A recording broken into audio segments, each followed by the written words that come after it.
So the concept here is getting rich is a system, folks. Getting rich is a system, and it's not a get-rich-quick system. Okay? It's one step at a time. Now, somebody help me out. Where's the beginning? Where's the very first key to start getting rich? Pay yourself first. You get this?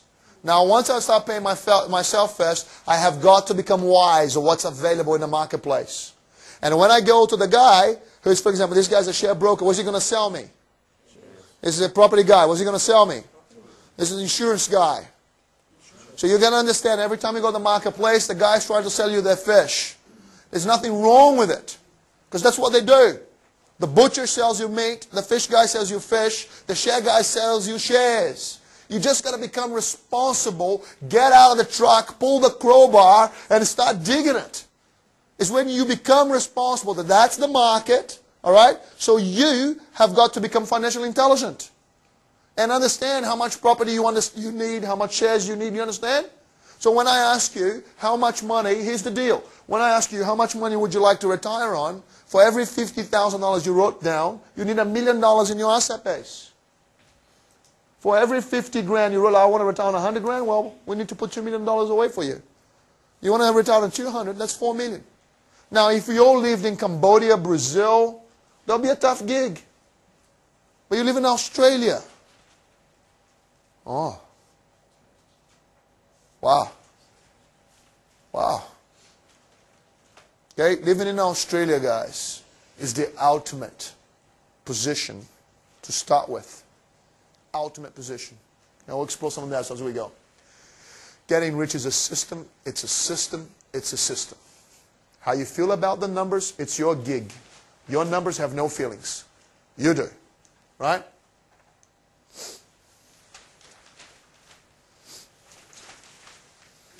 We interview people all the time. We offer people financial health checks across Australia.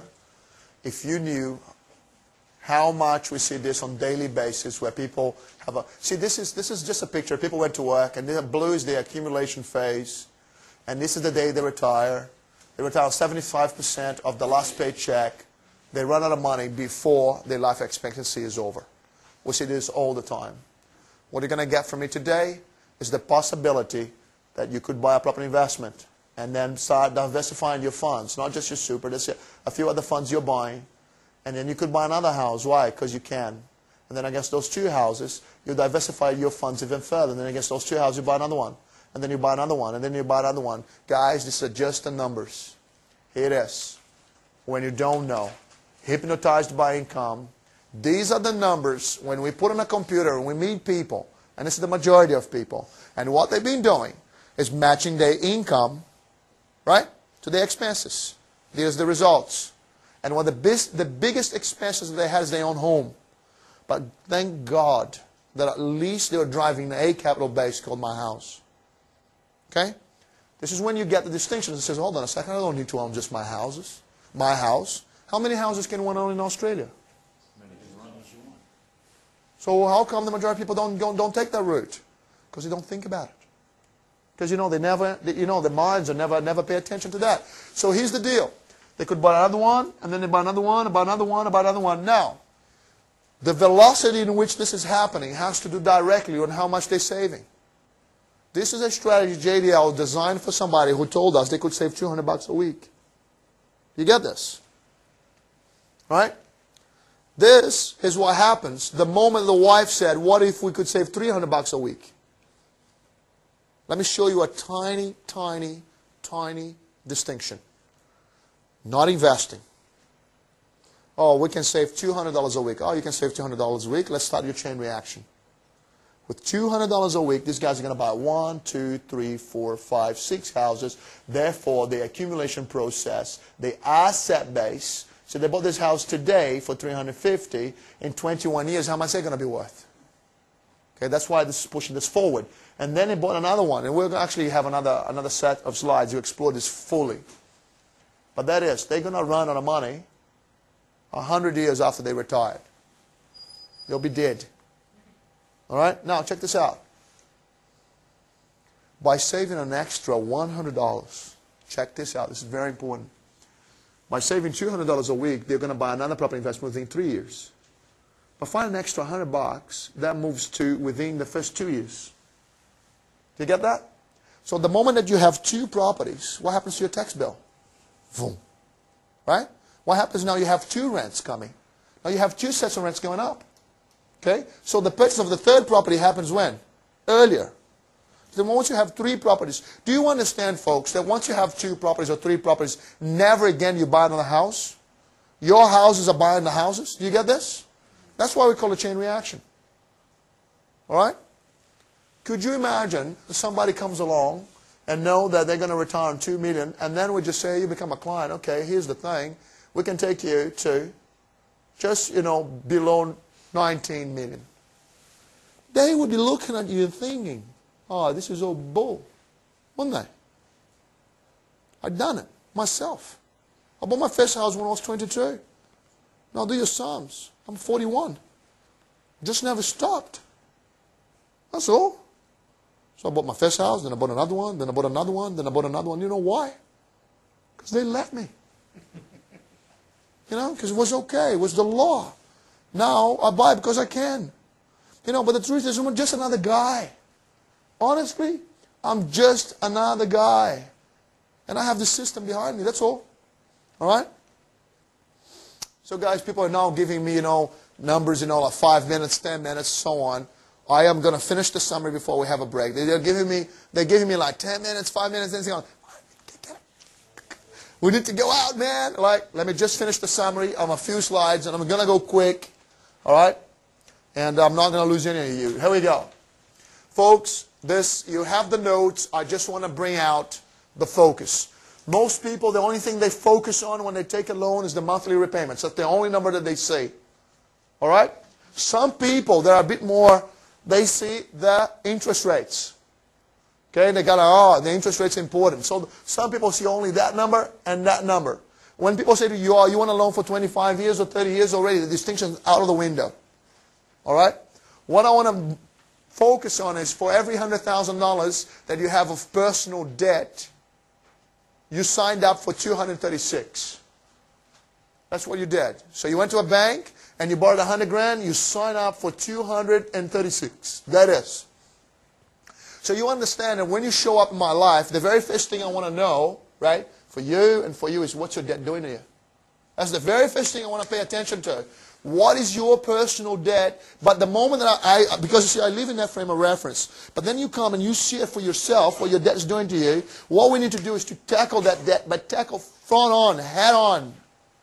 Okay? What is your debt doing to you? So one of the first points of JDL strategies is debt reduction. Let's get rid of debt. Then I want to hear the story. Then you're going to tell me about your story. And within that story, we're going to try to find the solutions. And when I say me, I speak on behalf of the JDL team. Okay? Because we have a bunch of professionals. That's what we do. Now, when do you pay for your mortgage? You gotta know it's after tax. You gotta know it. So here it is, baby. You owe the bank 100 grand. You have to gross 371, pay 130 in tax to pay the 236, and the only thing you meant to do was to borrow $100,000. But here's the average person.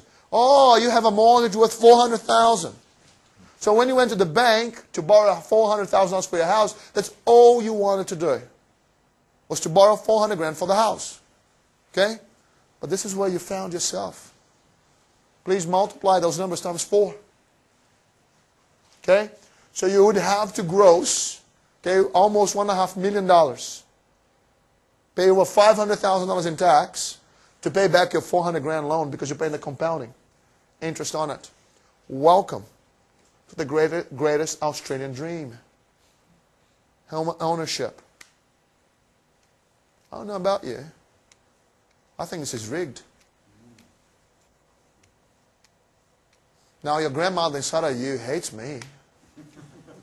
Julia, what are you saying? Yeah, you're getting closer to what I'm saying. This is everybody with a mortgage. So you understand when people show up, now you got a mortgage? Yeah, okay. They understand that this loads for us immediately. All right, what's your mortgage doing to you? And you understand the majority of people are unconscious, they don't know. It's just what is. Isn't this what everybody does? Yes, it is. Personal debt is like financial disease. Might as well take it out. All right? You pay for your personal debt after tax. You pay for your house as a loan and after tax. It's normally the biggest bill one can get. Not being present to what your personal debt is doing to you is not an option. If you do want to get ahead in life financially, not an option. This is a huge distinction. Not being present to what your personal debt is doing to you is not an option. How does an emu look for defense to protect itself? It buries its head on the ground. Is it protected? No, it's even worse now. Okay? Now, a lot of people don't. A lot of people find this moment very confrontational. They find it very, but can I say something? It's just what is. The numbers are the numbers. You got debt? Okay, cool. It's you. The debt's attached to you. What are we going to do? Well, let's start looking for the solutions. Let's start looking for the strategies. That's the way you arrive. Is in your story. That's the way it is. Okay, cool. Can we move it? Can we reverse it? Can we take it somewhere else? Can we talk about it? All right? And can we explore? Can we actually get present? And that's doing here. Okay, what are we going to do now? Guys, we're in for a treat. I am going after this break. Now I'm going to freak you out. But you're going to love it. All right? So, guys, what I'd like to do right now is to have a 12 minutes break. 12 minutes. All right? My suggestion, have no personal debt. When you come back in, we're going to talk about Nice Street.